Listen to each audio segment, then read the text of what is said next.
அனைவருக்கும் வணக்கம். இந்த வீடியோல பார்த்தீங்கன்னா, நம்ம பிப்ரவரி 18ல இருந்து 22 வரைக்கும் நடந்த சில முக்கியமான நிகழ்வுகள பத்தி பார்க்கலாம்.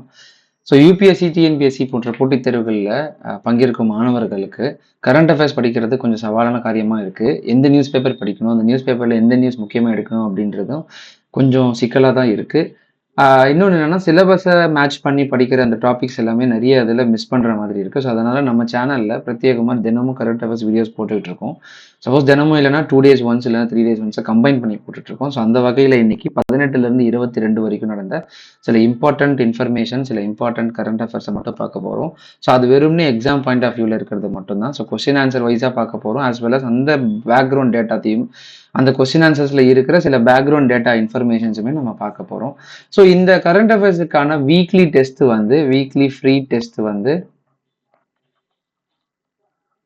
நாளைக்கு 4 PM நடக்கும். ஓகேங்களா? 4 PM நம்ம ஆப்ல டவுன்லோட் பண்ணிக்கோங்க. அந்த டவுன்லோட் லிங்க் வந்து நான் டிஸ்கிரிப்ஷன்ல கொடுத்துருக்கேன். ஆப் நேம் வந்து சிற்பிகள் ஐஏஎஸ் அகாடமி. ஓகேங்களா? சிற்பிகள் ஐஏஎஸ் அகாடமி.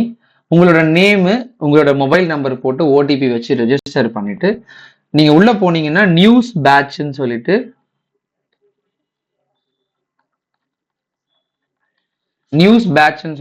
உங்களுக்கு ஒரு கீழே பேட்ச்னு சொல்லிட்டு ஒரு ஆப்ஷன் இருக்கும்.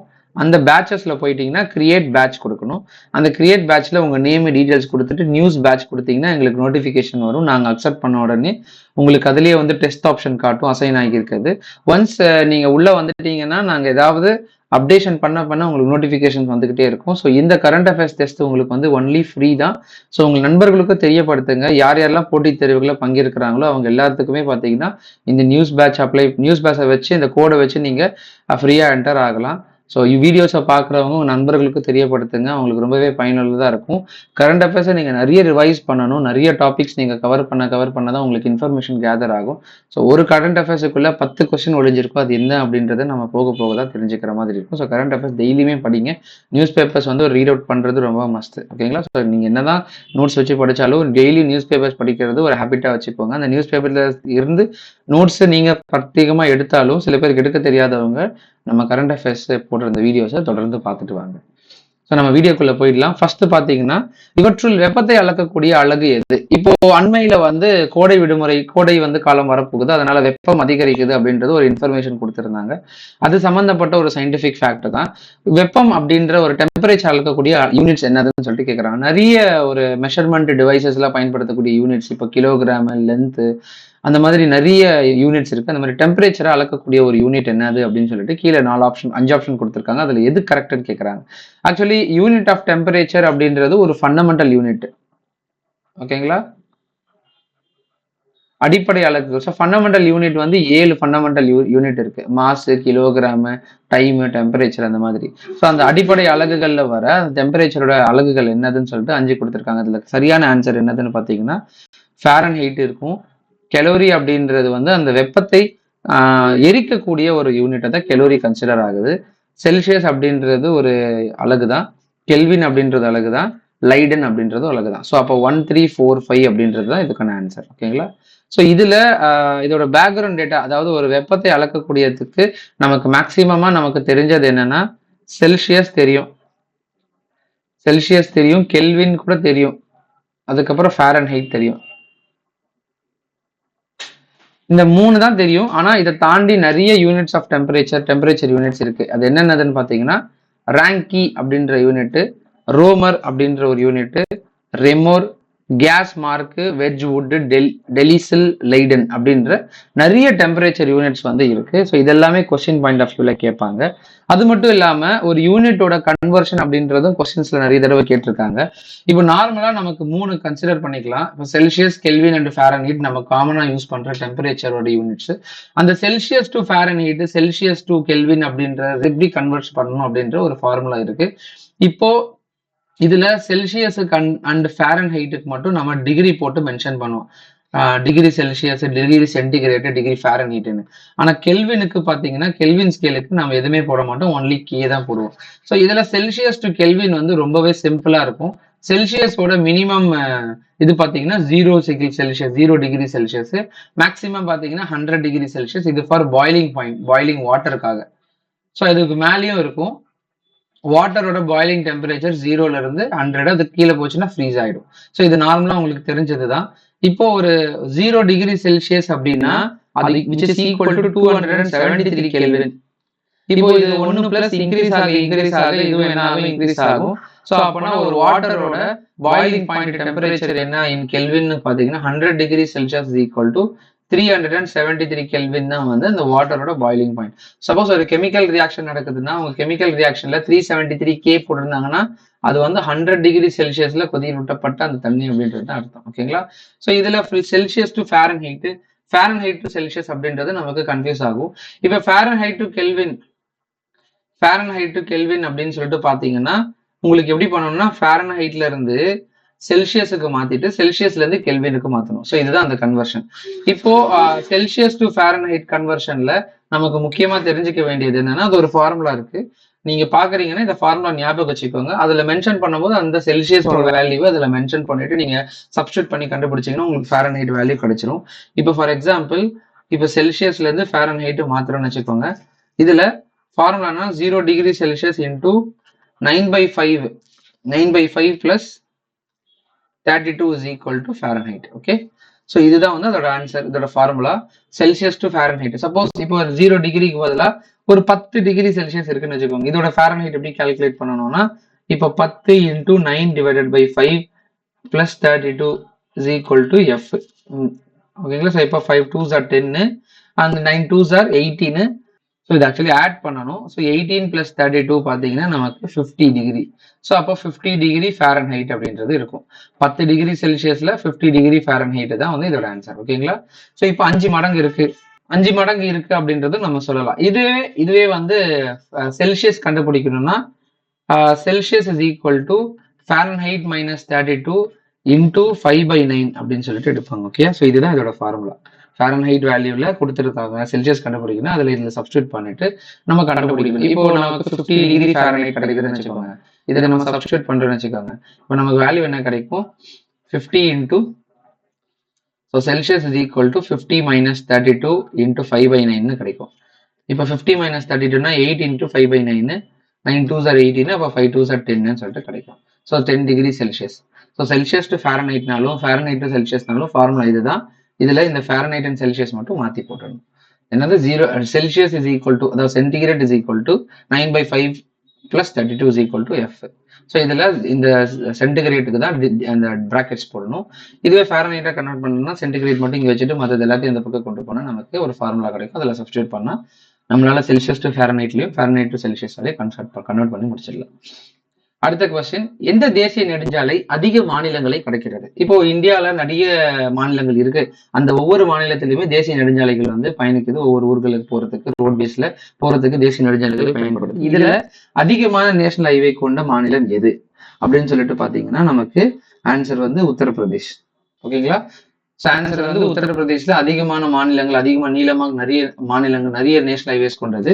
ஸோ இதுல நீளமான நேஷனல் ஹைவே அது எதுன்னு பாத்தீங்கன்னா NH44 தான். ஓகேங்களா? NH44 தான். இதோட மொத்த நீளம் வந்து 3745 கிலோமீட்டர் கொண்டது. ஓகேங்களா? 3745 கிலோமீட்டர் கொண்டது. இதுதான் வந்து அந்த கன்னியாகுமரியில இருந்து, அதாவது இந்த கன்னியாகுமரியில இருந்து ஸ்ட்ரெயிட்டா ஸ்ரீநகர் வரைக்கும் போற ஒரு ரோட் ரூட். கன்னியாகுமரியில இருந்து ஸ்ரீநகர் வரைக்கும் போற ஒரு ரோட் ரூட். சென்னை, அதாவது கன்னியாகுமரி டு ஜம்மு காஷ்மீர்னு சொல்லுவாங்க. ஸோ இந்த it runs from Srinagar north, அதுல இருந்து நார்த் ஸ்ரீநகர்ல இருந்து கன்னியாகுமரி வரைக்கும் போகுது. மொத்தமா 11 ஸ்டேட்ஸ் கிடக்குது. இது UPSC 2019ல ஒரு கேட்கப்பட்ட ஒரு கேள்வி. இவற்றில் அந்த கன்னியாகுமரியில இருந்து ஸ்ரீநகர், அதாவது NH44 கடக்கக்கூடிய ஸ்டேட்ஸ் வந்து இவற்றில் எந்தெந்த ஸ்டேட்ஸ் வந்து இடம்பெறுது அப்படின்ற மாதிரி கேட்டிருந்தாங்க. ஸோ 11 ஸ்டேட்ஸ் வந்து ரொம்ப முக்கியம். என்னென்னதுன்னா ஜம்மு காஷ்மீர், பஞ்சாப், ஆந்திர பிரதேஷ், கர்நாடகா, மகாராஷ்டிரா, தெலுங்கானா, தமிழ்நாடு, ஹரியானா, உத்தரப்பிரதேஷ், டெல்லி அண்ட் மத்திய பிரதேஷ் மற்றும் 11 ஸ்டேட்ஸ் வந்து இந்த NH44 கிடக்குது. NH44 பாத்தீங்கன்னா லாங்கஸ்ட் நேஷனல் ஹைவேஸ்ல உலக அளவுல பாத்தீங்கன்னா 22வது இடத்துல ரேங்க்ல இருக்கு, பொசிஷன்ல இருக்கு. இந்தியா தான் வந்து அதிகமான ரோட் நெட்வொர்க்கிங் கனெக்ஷன்ஸ் வந்து வச்சிருக்கு. அடுத்தது பாத்தீங்கன்னா யுனைடெட் ஸ்டேட்ஸ்.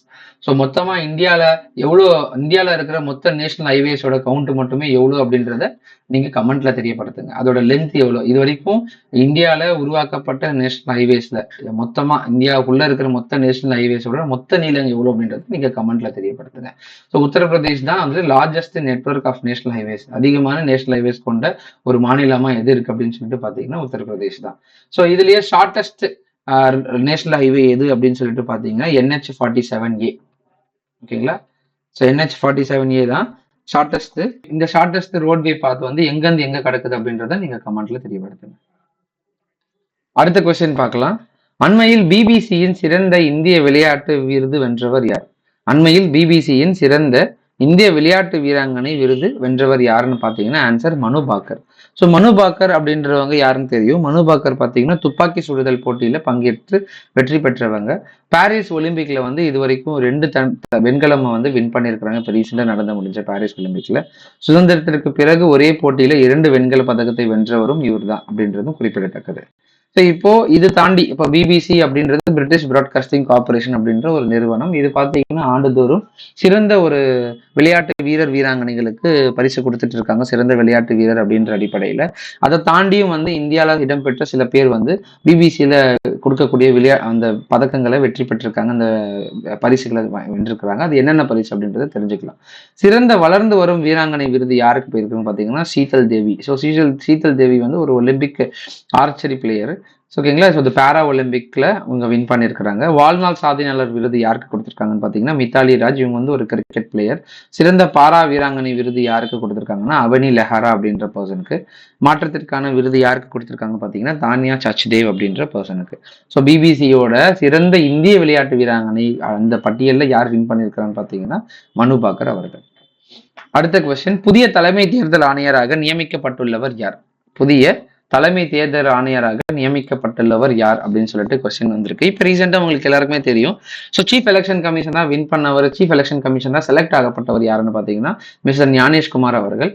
இவர் பார்த்தீங்கன்னா 26வது தலைமை தேர்தல் அதிகாரியா தேர்ந்தெடுக்கப்பட்டிருக்காரு. இது இப்போ ஒரு தேர்தல் அதிகாரி சிறந்த ஒரு அதாவது இந்த தலைமை தேர்தல் அதிகாரியும் சரி மற்ற தேர்தல் அதிகாரியுமே சரி எப்படி தேர்ந்தெடுப்பாங்கன்னு பார்த்தீங்கன்னா அது ஒரு செலெக்ஷன் கமிட்டி இருக்கு. அந்த செலெக்ஷன் கமிட்டியில ஒரு பிரைம் மினிஸ்டர் இருக்கணும், அதுக்கப்புறம் ஒரு மத்திய அமைச்சர் இருக்கணும், எதிர்கட்சி தலைவர்ல அதாவது அந்த ஆளுங்கட்சி தலைவருக்கு எதிர்கட்சி தலைவர்ல இருக்கிற அதே பெரும்பான்மையா வெற்றி பெற்ற எதிர்கட்சி தலைவராக இருந்தா அவங்களோட அப்போசிஷன் பார்ட்டியில இருக்கிற ஒரு லீடரா இருக்கணும்.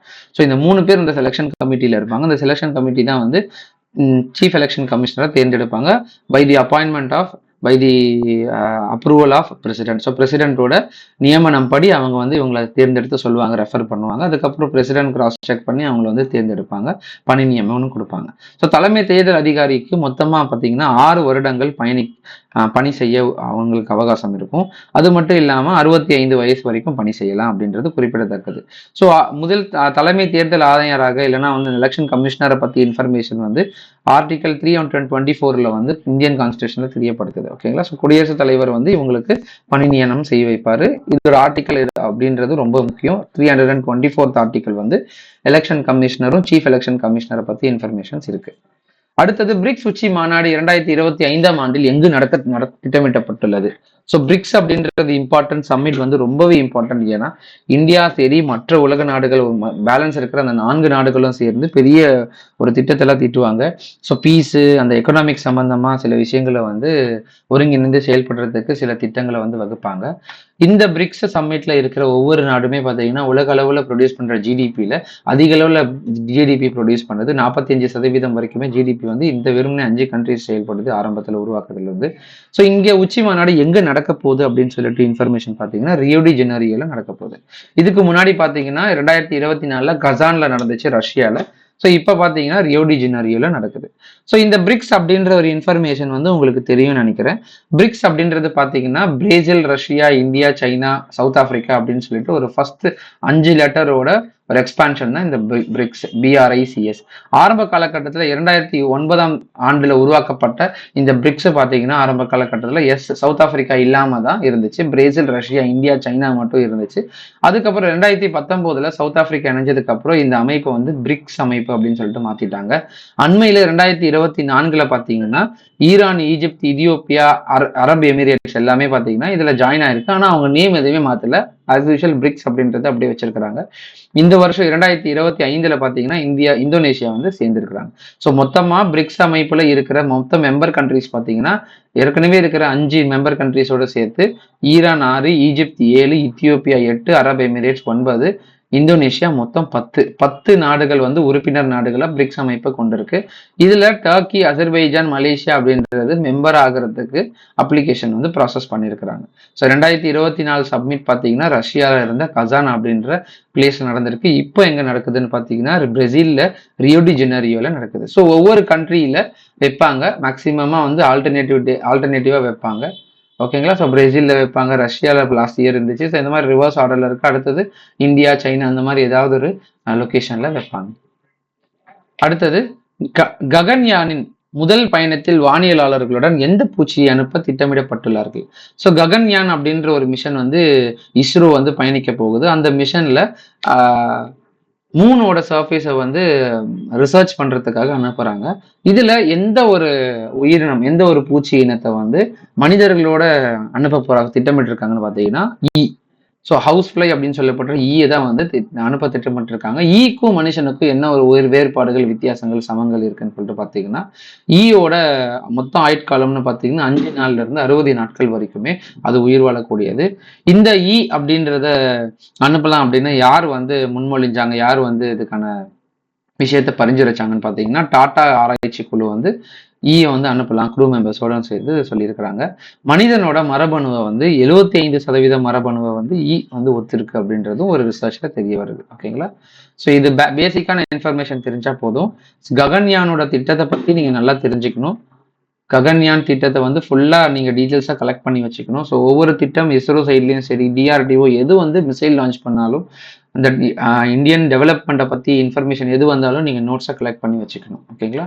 ஸோ அடுத்த கொஸ்டின், தமிழ்நாடு பசுமை முதன்மையாளர் விருது ஆண்டுதோறும் எத்தனை பேருக்கு வழங்கப்படுகிறது? ஸோ தமிழ்நாடு பசுமை முதன்மையாளர் விருது யார் யாருக்கு வழங்குறாங்கன்னு பார்த்தீங்கன்னா ஒவ்வொரு வருஷத்துலையுமே தமிழ்நாட்டில் கொடுக்கப்படுற சிறந்த நபர்களுக்கு கொடுக்கக்கூடிய விருது. இது 100 பேரை தேர்ந்தெடுத்து கொடுப்பாங்க. அந்த 100 பேருக்குமே பார்த்தீங்கன்னா தலா 1 லட்சம் பரிசு தொகை கொடுப்பாங்க. இந்த தமிழ்நாடு பசுமை முதன்மையாளர் விருது யார் யாருக்கெல்லாம் போய் சேரும்னு பார்த்தீங்கன்னா நிறுவனங்கள் மற்றும் சங்கங்களை தேர்ந்தெடுத்து கொடுப்பாங்க. அந்த நிறுவனங்கள் மற்றும் சங்கங்கள் பார்த்தீங்கன்னா சுற்றுச்சூழல் விழிப்புணர்வு, பாதுகாப்பு போன்ற விஷயங்களை செஞ்சாங்கன்னா அவங்களை தேர்ந்தெடுத்து 100 சிறந்த ஒரு நிறுவனங்களையோ 100 சிறந்த சங்கங்களை சேர்ந்த ஒரு தனி நபர்களுக்கும் இந்த விருது கொடுக்கப்படுது. ஒவ்வொரு விருதாளர்களுக்குமே பார்த்தீங்கன்னா தலா 1 லட்சம் பரிசு தொகை கொடுக்கப்படுது. அடுத்த கொஸ்டின், முதல்வரின் காக்கும் கரங்கள் திட்டம் இதில் எதனோடு தொடர்புடையது? ஸோ அண்மையில முதல்வர் வந்து மு க ஸ்டாலின் காக்கும் கரங்கள் அப்படின்ற ஒரு திட்டத்தை வந்து உருவாக்கி இருக்கிறாங்க. இந்த திட்டம் எதோட சம்பந்தப்பட்டதுன்னு பார்த்தீங்கன்னா முன்னாள் ராணுவ வீரர்கள் சம்பந்தப்பட்டது. ஓகேங்களா. ஸோ முன்னாள் ராணுவ வீரர்கள் யாருக்கு கணவனை இழந்தவர்கள், முன்னாள் ராணுவ வீரர்கள் இழந்த அந்த குடும்பத்தினருக்கு பரிசு தொகை இல்லாம அந்த கடனை வந்து கொடுக்கறதுக்காக, அவங்களுக்கு தொழில் செய்யறதுக்கான கடனை வந்து எளிதில் கிடைக்கிறதுக்காகவும் அதுல வந்து சில சதவீதம் மானியம் பெற்று அவங்க தொழில் தொடங்குறதுக்காக உருவாக்கப்பட்டது தான் இந்த காக்கும் கரங்கள் அப்படின்ற ஒரு திட்டம். இது தமிழ்நாட்டோட திட்டம். ஓகேங்களா. ஸோ கணவரை இழந்தவர்கள், போரில் உடல் உறுப்புகளை இழந்தவர்களுக்கான பொருளாதார உதவி தரும் திட்டம் தான் வந்து இந்த காக்கும் கரங்கள் திட்டம். அவர்களின் வாரிசுதாரர்களுக்கு தொழில் தொடங்க 1 கோடி வரை கடன் வசதி வரையிலான கடன் வசதி கொடுக்குறாங்க. 30% இதுக்கு வந்து மானியம் கொடுத்து அந்த பேலன்ஸ் இருக்கிறத மட்டும் பே பண்ணலாம் அப்படின்னு சொல்லிட்டு ஒரு இன்ஃபர்மேஷன் வந்து கொடுத்துருக்காங்க. ஓகே. ஸோ அடுத்த கொஸ்டின், பாரத் டெக்ஸ் 2025 எங்கு நடைபெற உள்ளது அப்படின்னு ஒரு கொஸ்டின் கேட்டிருக்காங்க. பாரத் டெக்ஸ் பாத்தீங்கன்னா 2030க்குள்ள ஜவுளி சம்பந்தமான இன்ஃபர்மேஷன், ஜவுளி சம்பந்தமான ஒரு எக்ஸ்போஸ் தான் வந்து இவங்க கண்டக்ட் பண்றாங்க. ஏற்றுமதி இறக்குமதி சம்பந்தமா இந்த ஜவுளிகளை வந்து இன்னும் அதிக அளவுல மேம்படுத்தணும் அப்படின்னு சொல்லிட்டு திட்டத்தை வச்சிருக்கிறாங்க. 2030ஆம் ஆண்டுக்குள்ள 9 லட்சம் கோடி ஜவுளிகளை வந்து ஏற்றுமதி செய்யணும் அளவும் இந்த நடக்க போற இந்த 2025ல பாத்தீங்கன்னா 120க்கும் மேற்பட்ட நாடுகள்ல சேர்ந்து சிறந்த ஒரு ஜவுளி தொழிலாளர்கள், ஜவுளி சம்பந்தமா இருக்கிற நபர்கள் எல்லாருமே இங்க கூட வராங்க. ஸோ இது எங்க நடக்க போகுதுன்னு பார்த்தீங்கன்னா புதுடெல்லியில நடக்க போகுது. ஓகேங்களா? அடுத்த கொஸ்டின், 23வது தேசிய பாரா தடகள போட்டியை எந்த மாநிலம் நடத்துகிறது? ஸோ எங்கன்னு பார்த்தீங்கன்னா தமிழ்நாட்டில் நடக்க போகுது. தமிழ்நாட்டில் ஜவஹர்லால் நேரு ஸ்டேடியம்ல நடக்க போகுது. எங்கன்னா சென்னையில, சென்னை ஜவஹர்லால் நேரு உள் விளையாட்டு அரங்கத்துல இது வந்து நடக்க போகுது. இது வரைக்கும் தமிழ்நாட்டில் நடந்த முதல் தேசிய பாரா தடகள போட்டி. இதுல பாத்தீங்கன்னா மொத்தமா 1476 போட்டியாளர்கள், நிறைய குழுக்களை சேர்ந்த போட்டியாளர்களுமே கலந்துக்கிறாங்க. மொத்த போட்டியாளர்கள்னு பாத்தீங்கன்னா 1476 போட்டியாளர்கள். தமிழ்நாட்டில் நடக்கிற முதல் பாரா தடகள போட்டி இது. இந்தியாவில பாத்தீங்கன்னா 23வது பாரா தடகள போட்டி இது. அடுத்தது, வழிபாட்டு தலங்கள் சட்டம் எந்த ஆண்டு இயற்றப்பட்டது? வர்ஷிப் ஆக்ட் வந்து எந்த ஆண்டு இயற்றப்பட்டது அப்படின்னு சொல்லிட்டு பாத்தீங்கன்னா 1991, 1991 வந்து இந்த தமிழ்நாடு வர்ஷிப் ஆக்ட் வந்து பாஸ் பண்ணியிருக்கிறாங்க. இதோட முக்கியத்துவம் என்னன்னு சொல்லிட்டு பாத்தீங்கன்னா, எந்த ஒரு வழிபாட்டு தலங்களும் வேறு மதம் சார்ந்த வழிபாட்டு தலங்களாக மாற்றக்கூடாது. இப்போ வந்து ஒரு டெம்பிள் இருக்கு, அந்த டெம்பிளை வந்து அந்த இடத்துல வைக்கக்கூடாது, அதுக்கு பதிலாக நாங்க மாஸ்க் கட்டுறோம் அப்படின்னு சொல்லிட்டு சொல்றாங்கன்னா அந்த மாதிரி ஒரு சட்டம் அந்த மாதிரி வைக்கக்கூடாது. ஸோ இதை எதிர்க்கிறதுக்கு தான் இந்த வர்ஷிப் ஆக்ட் அப்படின்ற ஒரு சட்டத்தை வந்து கொண்டு வந்திருக்கிறாங்க. எந்த ஒரு வழிபாட்டு தலத்தையும் மாற்றுவதை தடை செய்வது தான் அந்த வழிபாட்டு தலங்கள் சட்டத்தோட முக்கியத்துவம். 1945 ஆகஸ்ட் 15 சுதந்திரத்துக்கு அப்புறம் இருந்தபடி எந்த வழிபாட்டு தலம் அப்ப இருந்துச்சோ, எந்த வழிபாட்டு தலத்தோட மதத்தன்மை எப்படி இருந்துச்சோ அதே வந்து ஃபாலோ பண்றது இன்னலைக்கும் அப்படின்னு சொல்லிட்டு இருக்குதுன்னா அது வந்து இந்த சட்டத்தின் மூலியமா தான். 1991 வர்ஷிப் ஆக்ட். ஓகேங்களா? அடுத்தது, முதன் முறையாக தமிழகத்தில் எந்த மாவட்டத்தில் VR ஆய்வகம் அமைப்பு தொடங்கப்பட்டது? ஸோ விஆர் விர்ச்சுவல் ரியாலிட்டி அப்படின்னு சொல்லப்படுற இந்த VR ஆய்வகம் வந்து எந்த இடத்துல தொடங்கி இருக்காங்கன்னு பார்த்தீங்கன்னா கோயம்புத்தூர்ல. ஸோ கோயம்புத்தூர்ல SRB அம்மணி அம்மாள் அப்படின்ற ஒரு ஸ்கூல்ல வந்து இதை இனிஷியேட் பண்ணியிருக்கிறாங்க. SRB அம்மணி அம்மாள் ஸ்கூல் கோயம்புத்தூர்ல ஒரு ஸ்கூல்ல வந்து இனிஷியேட் பண்ணியிருக்கிறாங்க. VR research centre, VR research பண்றதுக்கான ஒரு சென்டரா உருவாக்கி இருக்கிறாங்க. அடுத்தது, அண்மையில் எந்த மாவட்ட அகழ்வாராய்ச்சியில் சங்குப்போல் வடிவம் கொண்ட பொருள் கண்டறியப்பட்டது? ஸோ ஒவ்வொரு இடத்துலையுமே வந்து அகழ்வாராய்ச்சி பணி நடந்துட்டு இருக்கு. தமிழ்நாடு அளவில் கீழடி போன்ற பெரிய அகழ்வாராய்ச்சி சைட்ஸ்ல எல்லாமே வந்து பண்ணிட்டு இருக்காங்க. அந்த மாதிரி இப்போ அண்மையில வந்து சங்கு வடிவம் கொண்ட பயன்படுத்தக்கூடிய ஒரு பொருளை வந்து கண்டுபிடிச்சிருக்கிறாங்க. அது எந்த இடத்துல அப்படின்னு சொல்லிட்டு பாத்தீங்கன்னா கடலூர்ல. ஓகேங்களா? ஸோ கடலூர்ல பன்ருட்டி வட்டம் மருங்கூர் அப்படின்ற பகுதியில வந்து இந்த சங்கு வடிவம் போல் கொண்ட பொருளை வந்து கண்டுபிடிச்சிருக்காங்க. முதல் கட்ட அகழ்வாராய்ச்சி வந்து பண்ணி நடந்துகிட்டு இருக்கு. இதோட நீளம்னு பாத்தீங்கன்னா மொத்தமா 7 சென்டிமீட்டர் நீளமா கொண்ட ஒரு பொருள். இதை வந்து பயன்படுத்திட்டு இருந்தாங்க அப்படின்னு சொல்லிட்டு ரிசர்ச் பண்ணிக்கிட்டு இருக்காங்க. இது எந்த அளவுக்கு பயன்படுத்திட்டு இருக்காங்க, இதோட காலம் எந்த அளவுக்கு இருக்கு அப்படின்றத ரிசர்ச் பண்ணிக்கிட்டு இருக்காங்க. ஒரு காலத்தை ஐடென்டிஃபை பண்றதுக்கு நமக்கு மேக்சிமம் வந்து கார்பன் டேட்டிங் மெத்தட் வந்து பயன்படுத்துவாங்க. அந்த கார்பன் டேட்டிங் வந்து அதுல படிஞ்சிருக்கிற அந்த கார்பனோட அளவை எடுத்து அது எவ்வளவு வருஷம் பழமையானது அப்படின்றத கண்டுபிடிக்கலாம். ஸோ அதுதான் கார்பன் டேட்டிங் மெத்தட். இதுல சங்கு இருக்கிறதுனால ஆக்சுவலி இதுல கார்பன் இருக்குதா அப்படின்றது தெரியல, வேற ஏதாவது மெத்தட்ஸை வச்சு அவங்க ஐடென்டிஃபை பண்ணுவாங்க. இந்தியாவில் உருவாக்கப்பட்ட ஸ்மார்ட் டிவி எந்த நிறுவனம் உருவாக்கியுள்ளது? ஆக்சுவலி இந்த ஸ்மார்ட் டிவி உருவாக்கப்படலை. இந்த ஸ்மார்ட் டிவியில பயன்படுத்தக்கூடிய ஆப்ரேட்டிங் சிஸ்டம் வந்து ஒரு இந்திய நிறுவனம் வந்து உருவாகி இருக்கு. இதுக்கு முன்னாடி இருக்கிற நிறுவனம் எல்லாமே பார்த்தீங்கன்னா நம்ம எக்ஸ்போர்ட் பண்ணி, அதாவது வேற இடத்துல இருந்து பயன்படுத்தி தான் உருவாக்கி இருக்கிறாங்க. ஆனா இப்போ இந்தியாலேயே உருவாக்கப்பட்டு பயன்படுத்தக்கூடிய ஒரு சாஃப்ட்வேர் OS அப்படின்னு சொல்லிட்டு பார்த்தீங்கன்னா எந்த கம்பெனினா ரிலையன்ஸ் ஜியோ அப்படின்னு சொல்லிட்டு உருவாக்கி இருக்கு. ஸோ அந்த ரிலையன்ஸ் ஜியோ பார்த்தீங்கன்னா இந்த தாம்சன் அப்படின்ற ஒரு கம்பெனியோட டைப் பண்ணி முதல்ல அவங்களோட டிவியில வந்து லான்ச் பண்றாங்க, ஜியோ டெலி OS. ஆக்சுவலி ஆப்ரேட்டிங் சிஸ்டம் அப்படின்றது ஒரு பிளாட்ஃபார்ம்னு சொல்லுவாங்க. அந்த பிளாட்ஃபார்ம் மூலியமா தான் வந்து மொத்தமா ஆக்சஸ் பண்ணிக்க முடியும். இப்போ மொபைல் போன்ல நமக்கு ஆண்ட்ராய்டு மொபைல் ஃபோன் இருக்குங்க இல்லையா, அந்த ஆண்ட்ராய்டு அப்படின்றது ஒரு ஆப்ரேட்டிங் சிஸ்டம், ஆப்பிள் ஐபோன் அப்படின்றது iOS அப்படின்ற ஒரு ஆப்ரேட்டிங் சிஸ்டம். ஸோ இந்த ஆப்ரேட்டிங் சிஸ்டம் மூலியமா தான் நம்ம யூசர் இன்டர்ஃபேஸை வந்து ஆக்சஸ் பண்ணிக்க முடியும். ஸோ இந்த கம்ப்யூட்டர் சம்மந்தப்பட்ட இன்ஃபர்மேஷனுமே உங்களுக்கு டீட்டெயிலாக தெரிஞ்சுக்கணும்னா நீங்கள் நிறைய இந்த விஷயமா சர்ச் பண்ணி பார்க்கணும். ஸோ தாம்சன் அப்படின்றது தான் வந்து அவங்க அந்த ஜியோ டெலி OS-ஐ வந்து லான்ச் பண்ணுறாங்க யூஸ் பண்ணிட்டு. ஓகேங்களா? அடுத்தது, QR கோட் என்பதன் தமிழாக்கம் என்ன? QR அப்படின்றதோட தமிழாக்கம் வந்து வரைவு துலங்கள். ஸோ கியூஆரோட எக்ஸ்பான்ஷன் என்னதுன்னு பார்த்தீங்கன்னா வரைவு துலங்கள். இந்த மாதிரி சில டிரான்ஸ்லேஷன் வந்து தெரிஞ்சுக்கணும் நீங்க.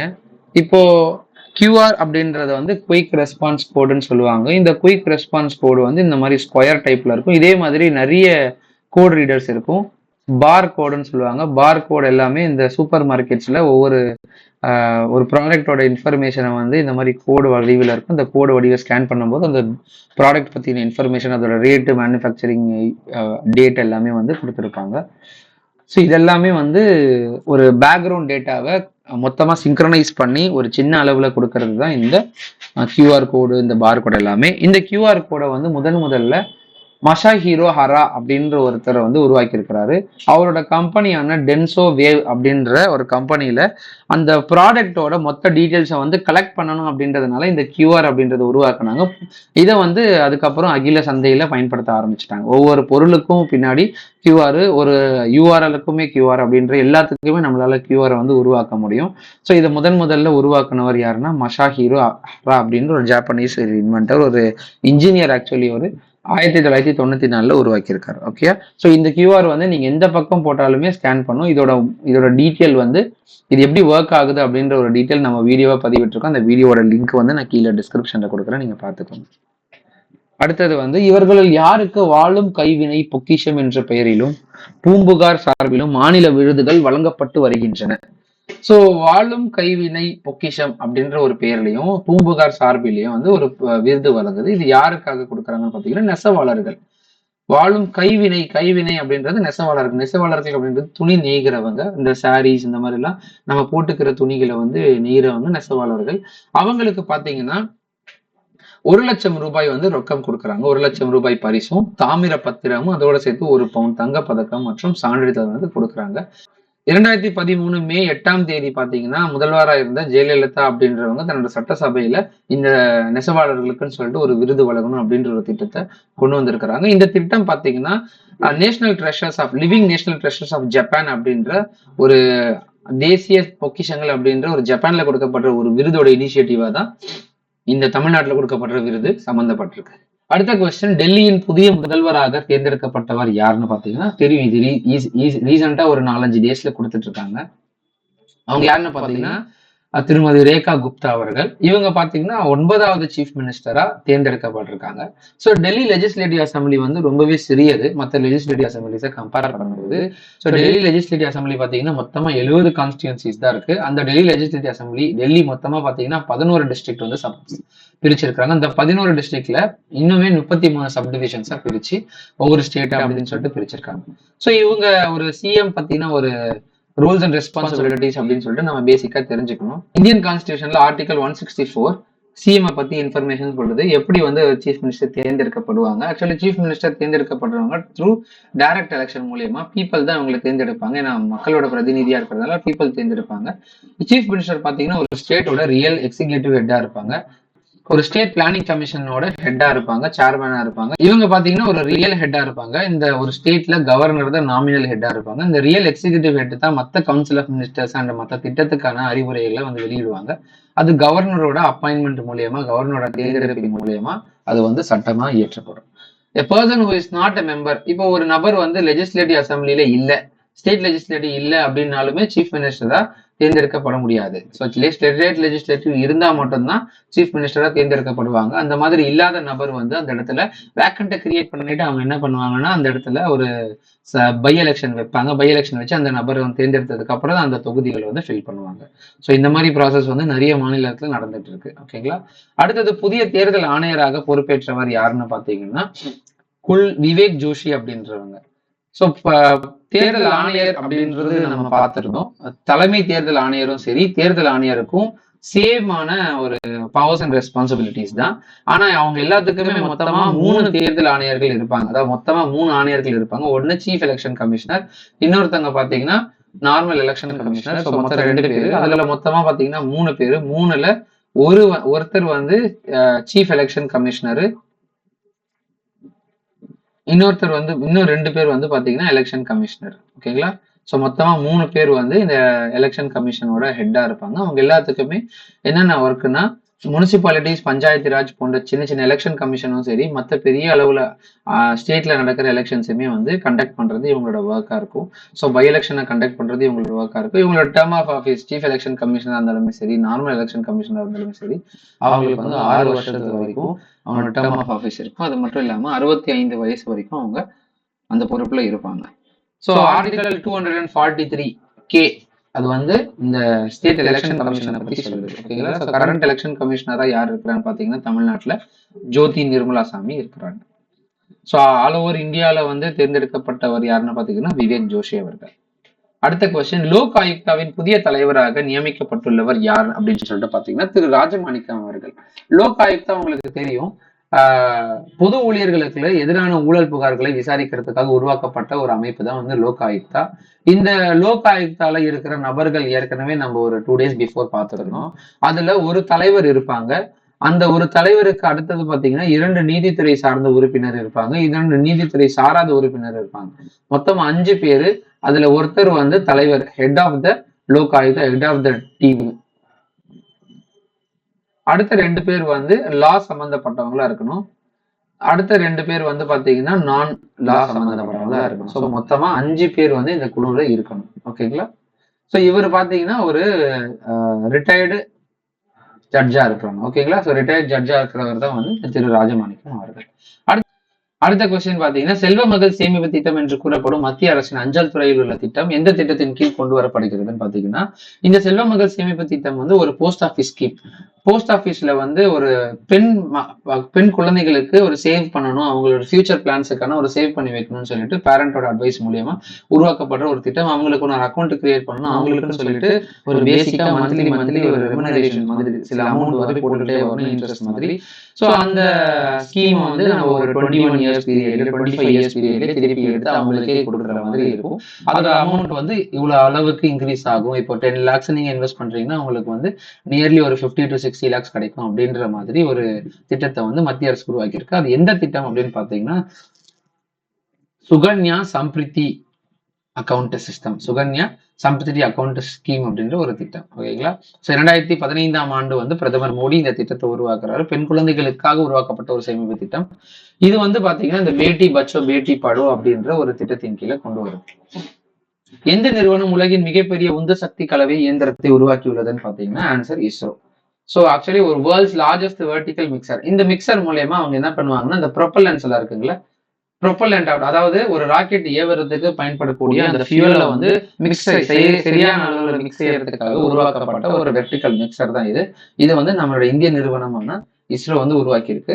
இஸ்ரோ வந்து சென்ட்ரல் மேனுஃபேக்சரிங் டெக்னாலஜி இன்ஸ்டிடியூட்டோட சேர்ந்து இந்த வெர்டிக்கல் மிக்சர் உருவாக்கி இருக்கிறாங்க. 10 டன் எடை கொண்ட இந்த வெர்டிக்கல் மிக்சர் பாத்தீங்கன்னா சாலிட் ப்ரொப்பல்லன்ஸை வந்து மிக்ஸ் பண்றதுக்காக உலக அளவுல சாலிட் ப்ரொப்பல்லன்ஸ்ல அதிக அளவுல மிக்ஸ் பண்ற ஒரே ஒரு இன்ஸ்ட்ருமெண்ட் இப்போதைக்கு உருவாக்கப்பட்ட இதுதான்.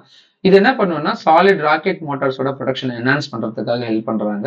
இப்போதைக்கு கரண்டா பாத்தீங்கன்னா மிஸ்டர் நாராயணன் தான் வந்து இஸ்ரோவோட தலைவரா இருக்காரு. அதுக்கு முன்னாடி பாத்தீங்கன்னா சிவன் அப்படின்றவர் இருந்தார். ஓகேங்களா? அடுத்த question, world day of social justice வந்து எந்த நாள் வந்து அனுசரிக்கப்படுது அப்படின்னு சொல்லிட்டு பாத்தீங்கன்னா பிப்ரவரி 20 அன்னைக்கு world day of social justice உருவாக்குறாங்க. இது எதுக்காக அப்படின்னு சொல்லிட்டு பாத்தீங்கன்னா வாய்ஸஸ் ஆஃப் அப்ரஸர், அதாவது யார் யாரெல்லாம் அடக்குமுறை பண்றாங்களோ, யார் யாரெல்லாம் வந்து அவங்க அடிமையா கொத்தடிமைகளா இருக்கிறாங்களோ அவங்கள வந்து அந்த இடத்துல இருந்து வெளியே கொண்டு வரணும், அவங்களுக்கு ஒரு அவேர்னஸ் கிரியேட் பண்ணணும் அப்படின்றதுனால இந்த சோஷியல் ஜஸ்டிஸ் டே வந்து ஒவ்வொரு வருடமும் அனுசரிக்கிறாங்க பிப்ரவரி 20 அன்னைக்கு. ஃபாஸ்டாக் எந்த ஆண்டு கொண்டு வரப்பட்டது? ஃபாஸ்டாக் வந்து எந்த ஆண்டு அனுசரிக்கப்பட்டது, எந்த ஆண்டு வந்து இது இன்ட்ரடியூஸ் பண்ணாங்கன்னு சொல்லிட்டு பாத்தீங்கன்னா 2014ஆம் ஆண்டு வந்து இன்ட்ரடியூஸ் பண்றாங்க.